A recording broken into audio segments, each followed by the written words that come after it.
భయం అనే బీజం నాటితే ఆ మనిషి బలహీనపడతాడు. దానితో వాళ్ళని జయించడం సులువవుతుందమ్మా. ఇప్పుడు నాకు పూర్తిగా అర్థమైంది మావయ్య. సింధూర మనసులో ఆ బీజం అనే మొలక మొలిస్తే ఆ క్షణం నుంచే సింధూర బలహీనపడుతుంది.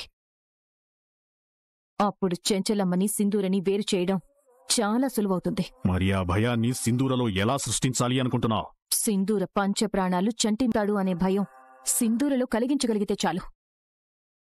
ఆ క్షణం నుంచే సింధూర ధైర్యం క్షీణిస్తుంది. తన ఆత్మవిశ్వాసం అధపాతాళానికి పడిపోతుంది. అప్పుడు ఆ అత్తాకోడళ్ల మీద విజయం సాధించడం నాకు సులువవుతుంది. ఇప్పుడు దారిలో పడ్డావమ్మా నివేద. ఇకపై అదే పనిలో ఉండు. అలాగే మావయ్య, ఉంటాను. మావయ్య చెప్పినట్టు సింధూరికి తన వాళ్లు దూరం అవుతారేమో అనే భయం సింధూరులో కలిగిస్తే సింధూర బలహీనపడుతుంది.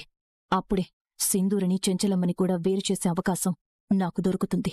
కాని సింధూరికి అలాంటి భయం కలిగించాలంటే ఈ ఆట నేను ఎక్కడ మొదలుపెట్టాలి? నివేదా, ఏంటమ్మా ఒంటరిగా ఆలోచిస్తున్నావు? ఒంటరిదాని కదా చెంచలమ్మగారు, అందుకే ఒంటరిగా ఆలోచిస్తున్నాను. అలా అంటున్నావెందుకమ్మా? మేమందరం ఉండగా నువ్వు ఒంటరిదానివెలా అవుతావు?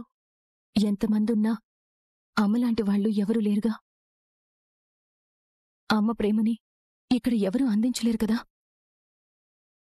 మీరంతా సరదాగా కూర్చుని సంతోషంగా మాట్లాడుకుంటూ ఒకరికొకరు ఆప్యాయంగా ముద్దలు తినిపించుకుంటూ భోజనం చేయడం చూశానండిపించేది కదా.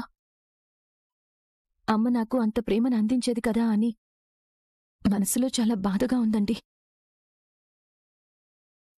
కాని ఏం చేయను,